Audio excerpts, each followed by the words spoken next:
Eccoci qua amici dell'Emilia Romagna, del Veneto, del Friuli Venezia Giulia e del Trentino Alto Adige.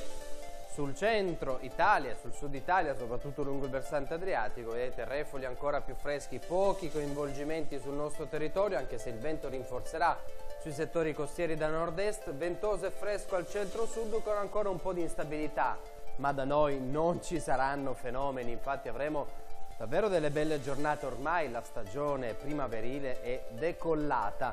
Vediamo nel dettaglio la mattinata di sabato. Sarà un bel sabato con cielo sereno dappertutto, dalle Alpi agli Appennini, passando per i settori costieri e pianeggianti. Nelle ore centrali della giornata pochi cambiamenti, qualche nuvoletta proprio in Appennino, sull'Appennino tosco-emiliano e romagnolo, in serata cielo stellato.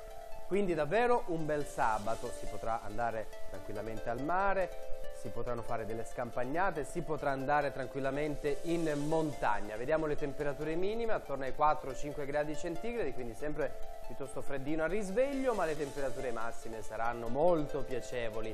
Guardate la grafica successiva, ritroveremo valori compresi tra i 15 e i 18 gradi. Non mi resta che augurarvi un buon sabato. Ancora un saluto dal vostro Giuseppe De Vincis.